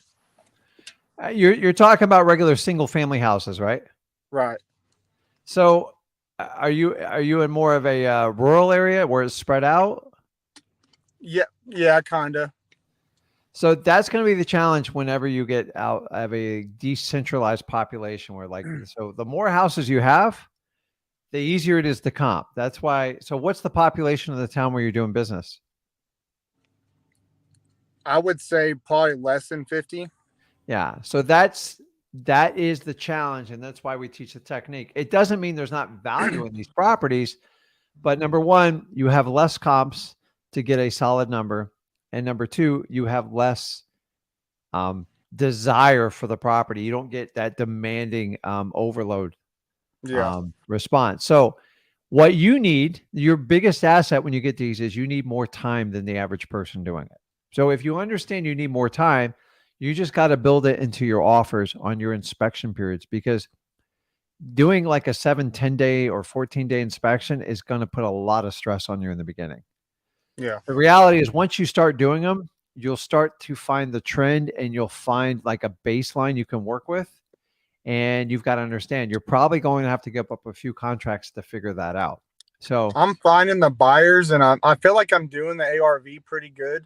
Because when the buyers tell me what their ARV, it's around the ARV I'm getting. But one buyer will say, well, I want to do a full rehab on it. Like for the first contract has an unfinished basement. mm-hmm. Then he said he'd want to finish that basement. Then the other buyer was like, well, I'd just, put some lipstick upstairs and rent it out. Yeah. So you got to try to categorize. So the problem with these houses is I always try to categorize, either this one's going to my landlord buyer base, or this one's going to my fix and flip. Okay. And then one will go to like maybe retail MLS, which we'll do a wholesale. The problem is when you try to cross pollinate, which you kind of have to in a smaller population, you can't make a reaction because one person tells you, well, they want to fix up the whole thing. And by the way, buyers have some like crazy ideas, and you guys know exactly what I'm talking about on this live. It's like, and the problem with buyers right now is they're very difficult on their ARVs. So you might comp something out at like 210,000. They're like, I wouldn't pay more than 100 for that. You're like, yeah, and sometimes I don't even want to ask why. I just have to move on because I couldn't even buy it below that. So why am I going to waste time doing it? And a lot of them are just strutting and doing stuff like that. And I get rid of those as soon as I can. I had someone tell me the other day, I will only buy stuff that's 50 cents on the dollar, less the repairs. I'm like, dude, you call me when you get them. I'll buy them too. You're never going to find that because you're going to have to spend a fortune to find those kind of deals. So the best cure you can get for like what you're doing is pay the least amount as you at least get it under contract for the least amount you possibly can. So you can go out and find a cash buyer and make that spread. So I was talking to someone yesterday and he kept focusing on like the buyer wanted, I know he wants 120,000. I said, how did you come up with that number? And he used to say to me like, well, I think that's what he wants. I'm like, you have no idea what they want.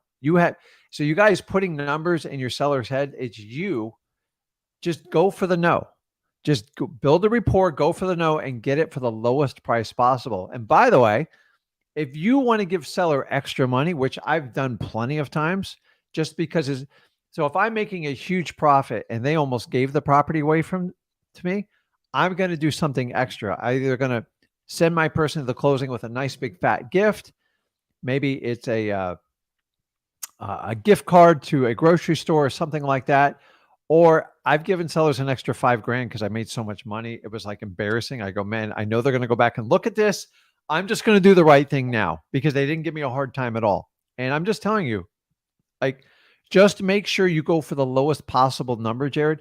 Like, you're still going to have an estimate of the ARV. But once you have that in your head, when you talk to them, go for the no, because then you're going to find out what their bottom line number is and you can start a negotiation from that point.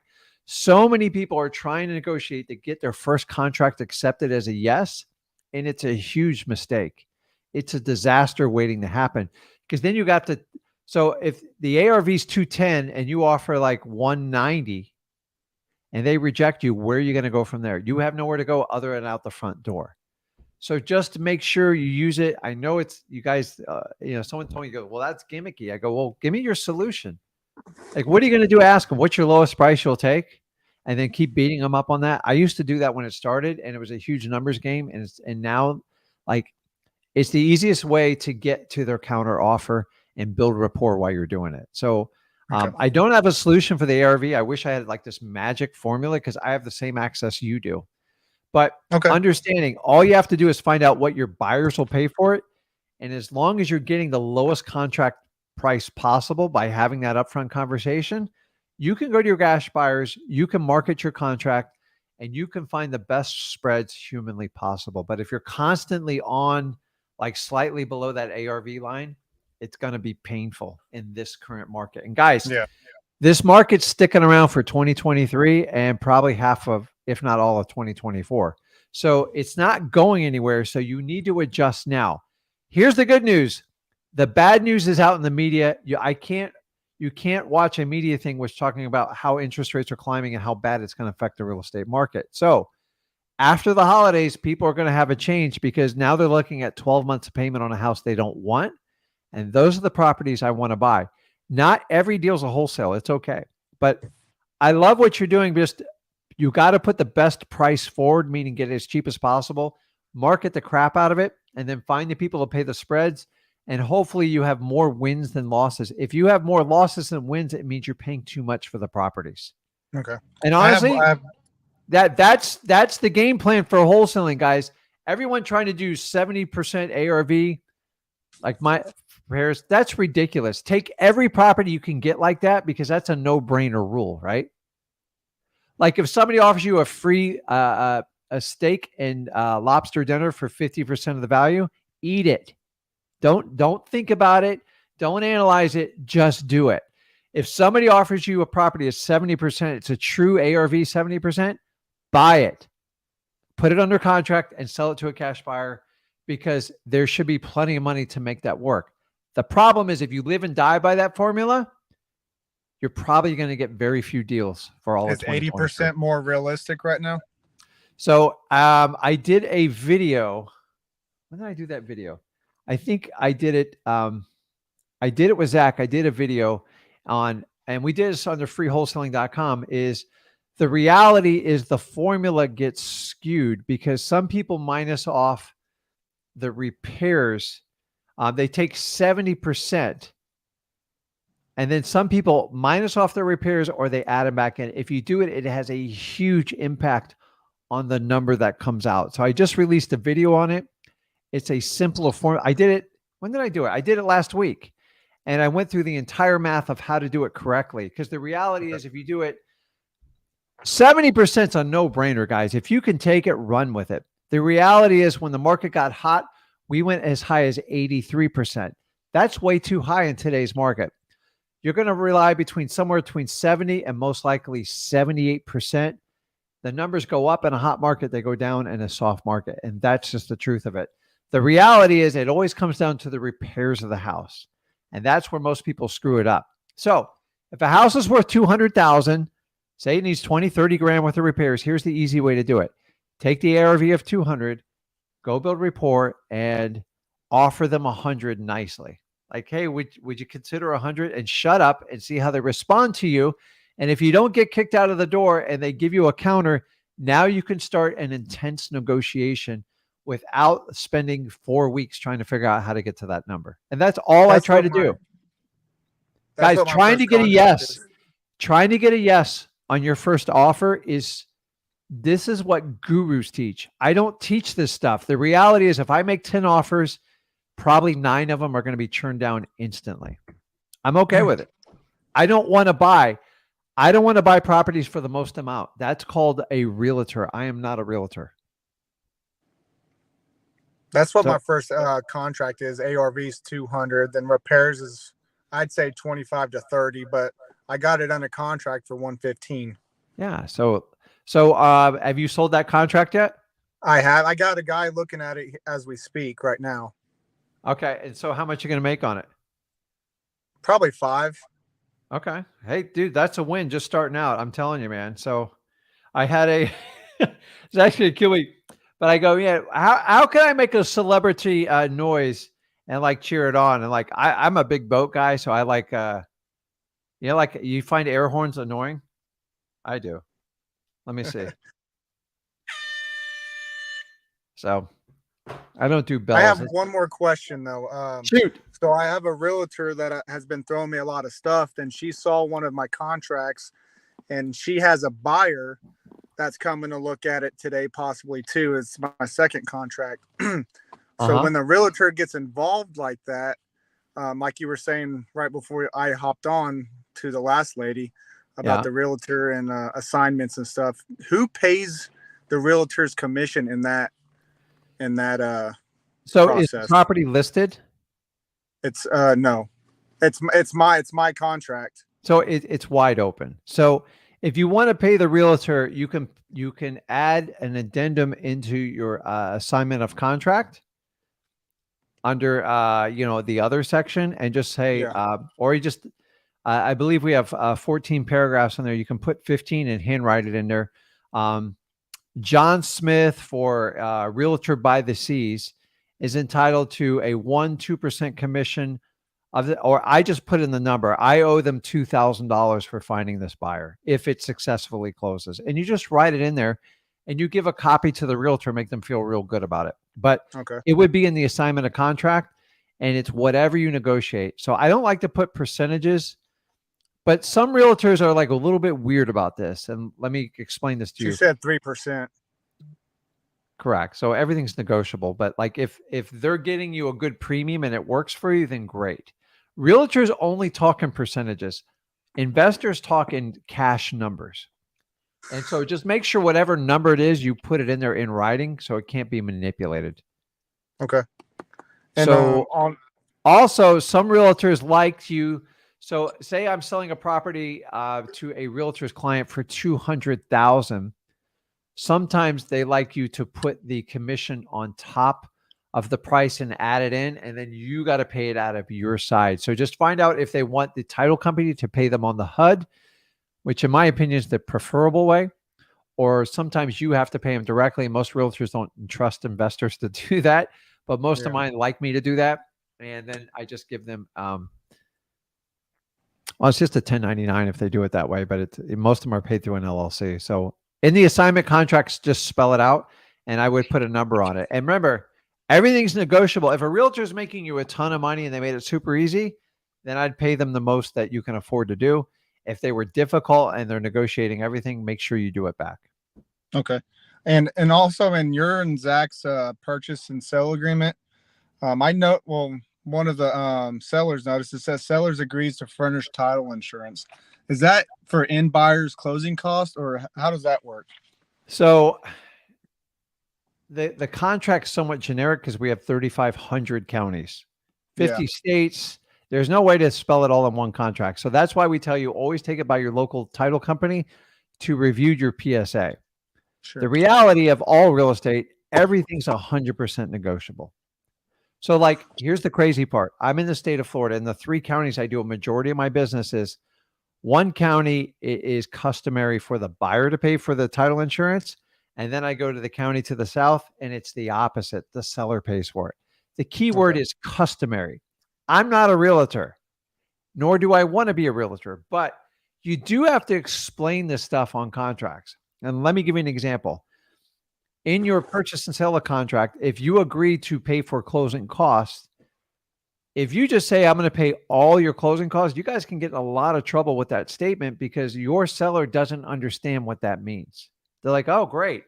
I'm selling the house for $100,000. I get $100,000. No. It's less your mortgage. It's less your accrued property taxes, and it's less the state's recording fees plus the settlement fee. Most of you guys mean to say, I will pay for the cost of the title company's fees. But a lot of you guys put blank statements in there, and you can do that. If you're getting a great deal, then you can do it. But the problem is some people owe 3 to 5 years of back property taxes, which the seller thinks you were going to pick it up, and it screws up your deal. And keep in mind, we are selling these contracts, right? So whatever you agree with the seller, your new cash buyer is going to take over your position. The more advantageous you make that contract, the more you get paid. When I have a seller who will not bend on price and I need some more play, I will tell them they have to pay all their customary closing costs. Period. I don't care. And they're like, fine, that's what I want. I'm like, okay. That means they're going to pay half the title fees. Sometimes they're going to pay, half the closing fees from the title company. They're going to pay all their prorated taxes. They're going to pay their recording fees. And then they're going to pay the title insurance. Guys, okay. Most of these fees add up between 2 and 3% of the total cost of the transaction. So now, if I got them to agree and I had to pay a little bit higher price, guess what? I can induce my cash buyers to go with my contract. You know why? Because I just lowered their cost $3,000 to $4,000. And I emphasize that in my contracts. And it's not really an advanced technique. It's just, you got to know how to like phrase it. So many of you go out there right off the bat. I'll pay all your closing costs before you even know what the price is. Don't do that. Don't do that. Always trade. Okay. I tell you what, if you can take my offer for 85,000, I'll commit to pay your closing title company fees and the title insurance, but we have to do it now.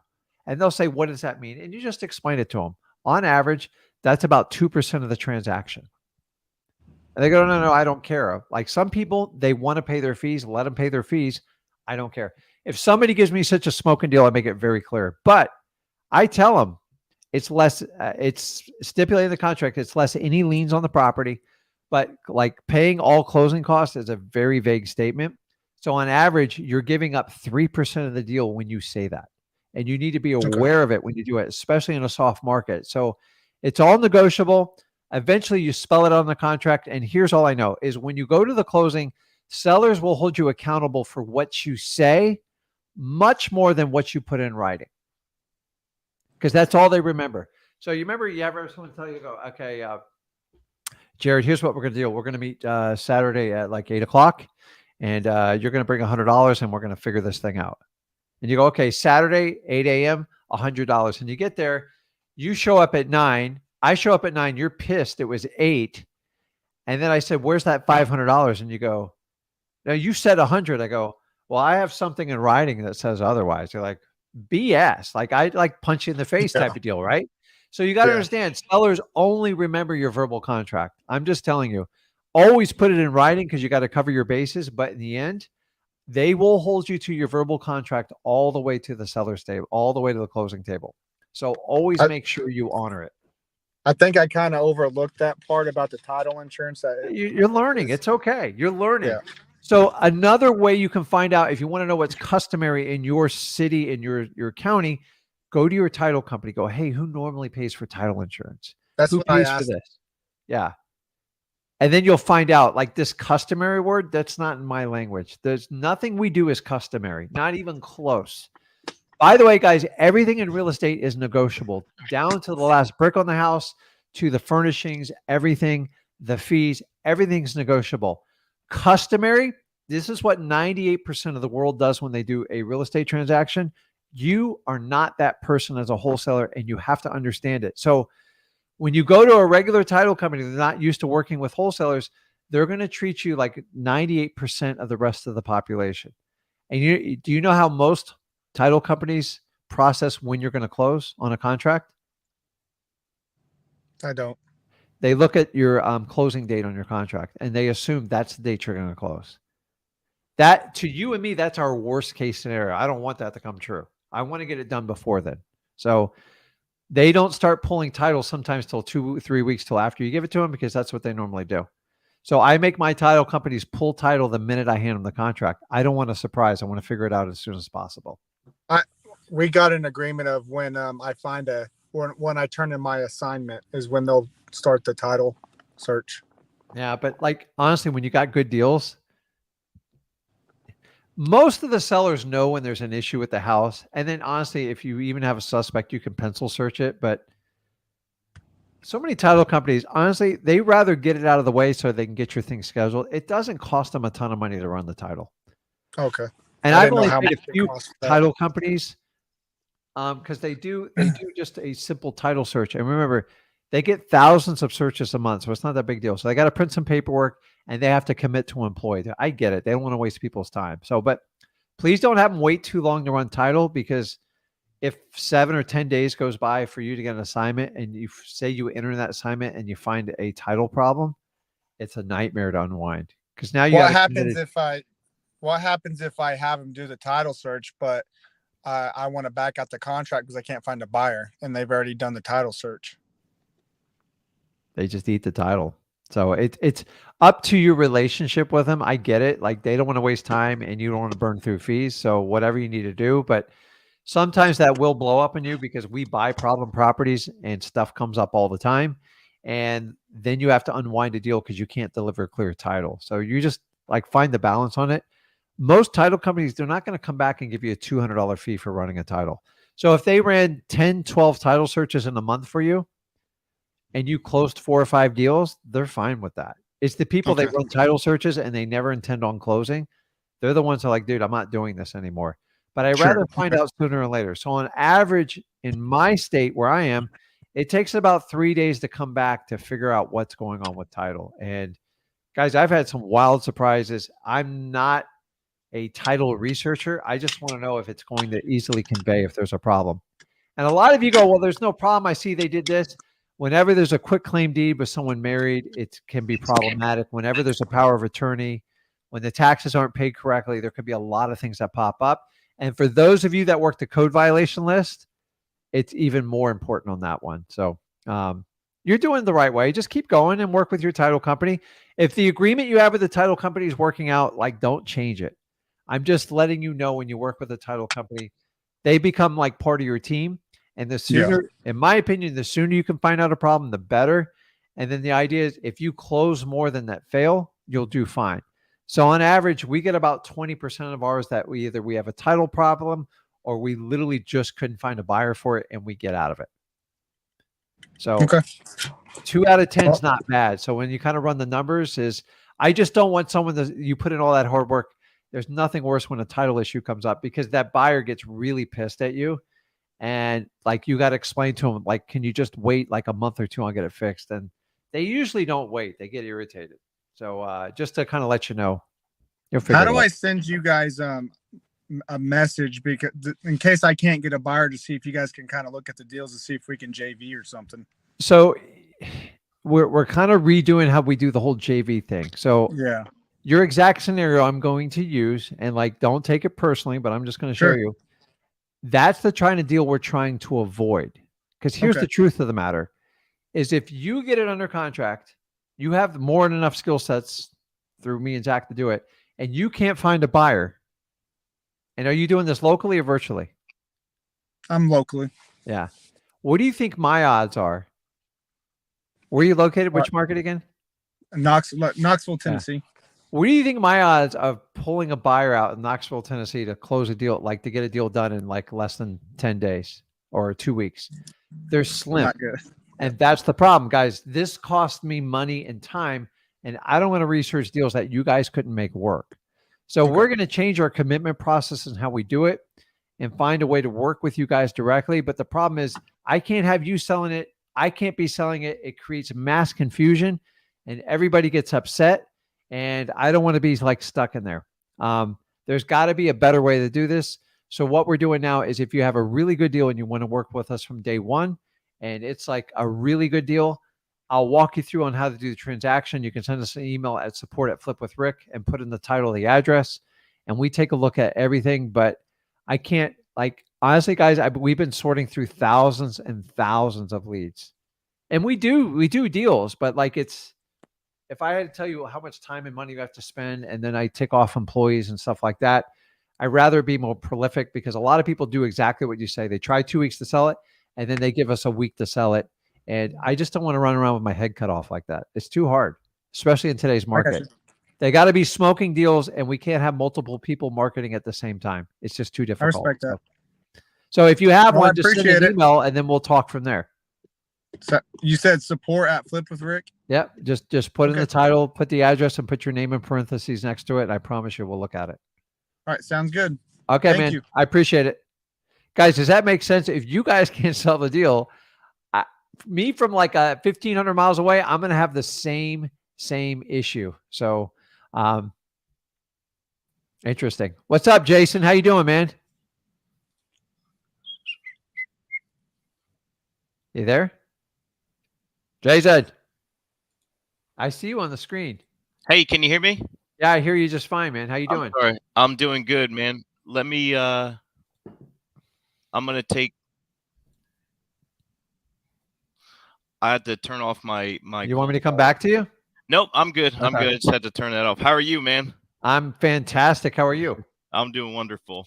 So I got a couple questions here.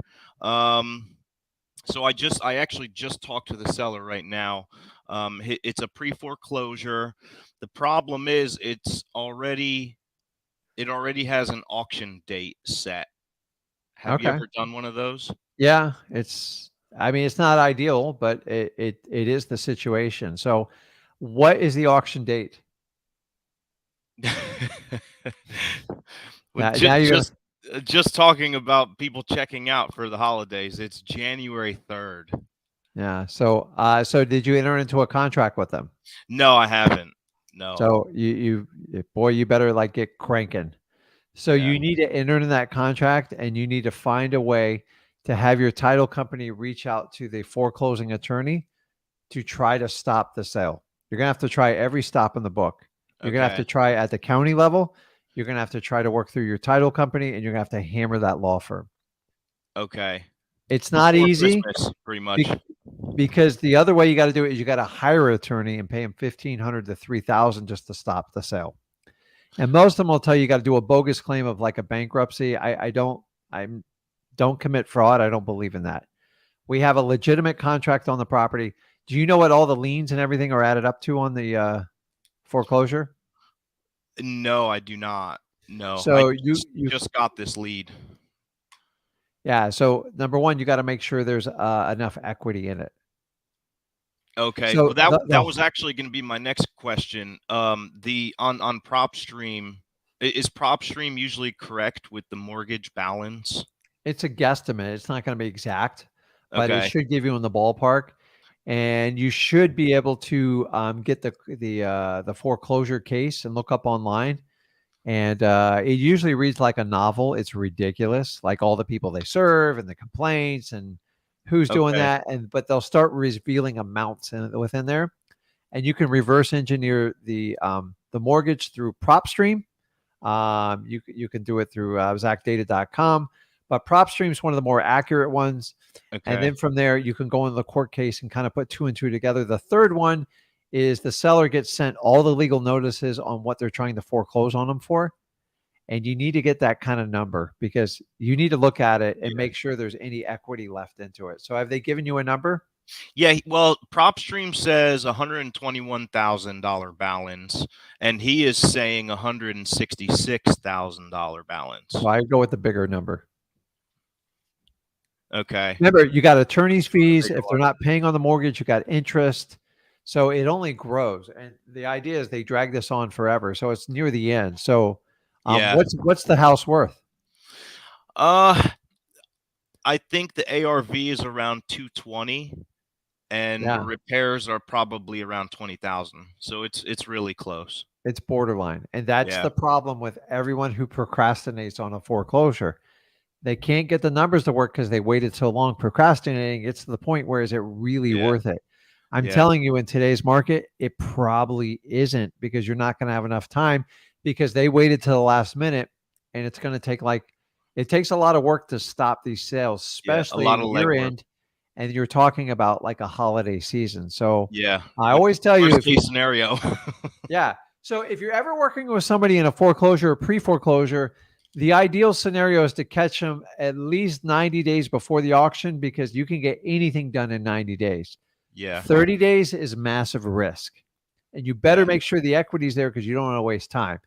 I've personally hired a lawyer to stop some foreclosures, but some of them, they're just not worth it. And if you can't make the math work, like I don't Yeah. want to take over a position with the sellers already and let them foreclose on it. It's not going to go anywhere. Eventually, it's going to go back out on the market. But Yeah. that's the problem with he said he had a couple people come look at it. yeah. He's waited too late. And then And- here's the best part. You're missing the best part of it. What's the seller's expectation to sell you the property? Well, he said that he wants to at least break even. So 166,000. Okay, but isn't that what's owed against the house? That's what he said. Yeah. Yeah. Well, that's his best choice. Like even then, even that's going to be tough. Well, you know what's funny? He said he had a couple of people come out and look at it, and they were lowballing the crap out of him, is what he said. Well, you And- can't. So the thing is, you can't go below what the perceived judgment's going to be on it. So they do it. Right. They enter into a judgment before they take it to auction. So that should be a public number.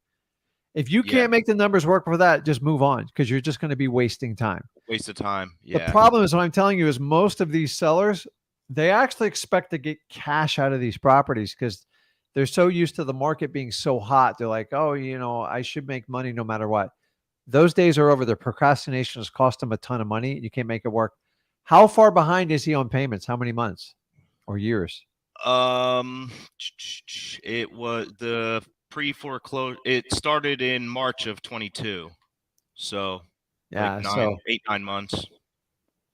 So, like sometimes if you can catch someone like this and they're 2 or 3 months into it, even 6 months, you can catch Still up the mortgage, like get it caught and then find another cash buyer and take over creative financing and just sell that package.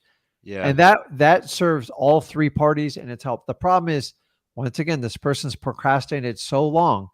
If they just went back a year ago in March, they would have had a ton of options. Right. He could have made some money on it too. He could have, you know but what? like, here's my problem. Everyone we're dealing with in foreclosure, not the same thing. They're like, well, give me 10,000. I'll sell it to you. I go, there's not 10,000 here. It doesn't even work. Like Yeah. the best I can do is save you from foreclosure and maybe buy you dinner. Yeah. And so most of them get very unrealistic and you just got to go, listen, I wish you the best. If something changes, call me back. That's what I figured on this. Yeah. one. And by the way, when you get an auction date, there's really not a lot I can do. Because the only reason they're calling you once they have an auction date is why? They want to hurry up and sell You're it. like that girl sitting on the end of the bleachers that no one will ask out, and then they wait till the entire thing's empty. Like that girl doesn't deserve it, nor do you. So have pride, people, man. Like he can, yeah. So last resort. He already has the house empty. I was like, Yeah. "Are you living there?" He was like, "Yeah, I was, but you know what? I'm ready to sell it, so it's pretty much empty." Guys, He knows it's so foreclosing. going into when we talk about pre-foreclosures, foreclosures, if you can catch them before they go to auction, they have a ton of options. And that's what most don't understand. And you have to take your time and find the best way to do it because they have rights when the property's distressed. Even when you're into an agreement, you have to give them disclosures. You have to give them time to get out of the contract, and you can't force them to do anything. But these houses sit around vacant. They need someone's help. They don't know how to wrap their head around it. And if you can catch them early, so maybe you guys overhear a conversation during a Christmas party, goes, I can't afford my mortgage. I don't know what I want to do. If you can catch them, you can give them pride, dignity, and actually help them out of the problem and give them cash while walking away. They wait till an auction date. My hands are tied, dude. Like Too late. that's like when the car's running out of gas and it's sputtering and you go, man, I wish there was a gas station around. Oh, here's Jason. I'm going to call him and figure it out. I'm respectful, but I'm very to the point with those people. I just don't have time. You've wasted everyone's time up to this point. There's no money left to pack your bags and let it happen. So somebody put on here, can you short sale it? No, you can't. You can't do a short sale when you have an auction date. It ain't happening, buddy. I flipped hundreds of short sales. I'm here to tell you, banks aren't stupid. When you wait till the very end, they are now not going to start negotiating with you. Yeah. If you do it in the beginning, all the legwork. you can have a shot. But short sales, dude, they were non-existent the last 3 years in a few markets where they can't move stuff. But short sales are painful, guys. And I flipped hundreds of them back in 2009 to 2012, 13. And the rules have changed. Why? Because investors took advantage of it. And what do banks and institutions do when they see a loophole? They close it. So this little thing you all are doing on novations, it's going bye-bye. By the way, they had a meeting the other day nationally on the underwriters. I don't know if the Underwriters Association, and they know how to stop the novations, and it's coming. And it's real easy. When you guys record your affidavits, you are going to red flag your files, and they're going to go in deep, deep discussion. And they're going to put the owner on affidavit and ask them if they're entering into a willingly agreement. And they want to know if they've been marketed for novations. And if they answer yes to any of them, they will not underwrite the file. Ask me how I know this, guys. I got 2 deals right now I'm taking over because some local investors tried someone's novation course. I'm not going to give names because I don't know who it's from. And it's like the title companies, they're just sick of it. It's a gimmick, guys. It's not wholesaling. You're trying to disguise a transaction like you're the owner and you're not the owner, and you're entering in a power of attorney, which by the rule of fiduciary responsibility, you're violating it by entering into the agreement. Go talk to any lawyer, go talk to any title company. They all agree with this. I wish we could just do it. Can you do it? Yes. Can you find someone that will push it through? Yes. Eventually you will be squashed down to no people doing this. So Enjoy your little loophole while it happens. And to be honest with you, they're starting to collect data on the amount of failed novations. It's brutally high. And that's why it's giving the wholesaling world a black eye, because number one, it has nothing to do with wholesaling. And number two, you're trying to manipulate it and make it look like a regular transaction. And that's what's going to get people in trouble. Remember, the law always looks at your intent. If your intent is to deceive, you are in trouble. Doing a power of attorney, you're violating the owner's rights, even though they want to do it. But I promise you, when the deposition comes down, you're going to be run under the bus. It's true. Yeah, I'm telling that's you. scary. I don't So like that. I would find it like another one, but like, guys, when you get someone in a foreclosure situation and they have a scheduled auction, it doesn't mean you can't do it. It's just challenging. And if you're brand new, my advice is stay away from them, because it's probably going to take money and like some very experienced people to help get them out of it. And then when you get them out of it, if you can't find the equity in the property, why would you even bother doing it? So just like be Yeah. advised and keep an eye on it. Okay. That's probably what I'll do. I got one more question for you, Rick. Go ahead, Jason. Have you ever done a house in a 55 and over community? Yes, I love them. It's not Okay. as intimidating as you think. So guys, Can somebody this is that's like under 55 even own yes, that house? Okay. yes. I just By didn't law, know. they have to. So about 10 to 15% of their community, depending on the allocation, they have to allow people for 55 and younger or older in there, because people get houses inherited. There's all sorts Oh, of that's true. I don't know what the ruling is, but like you can't, it becomes discrimination if you do 55 and older. Now, if you have a partner that's 55 and older, like it works really well. But typically what you have to do is you have to interview in front of their HOA, and it's kind of a nightmare. So you Okay. have to convince to them that I'm here to help your community out, not penalize it. And I want to improve property values. So I've done about 10 of those meetings on your exact situation we talk about.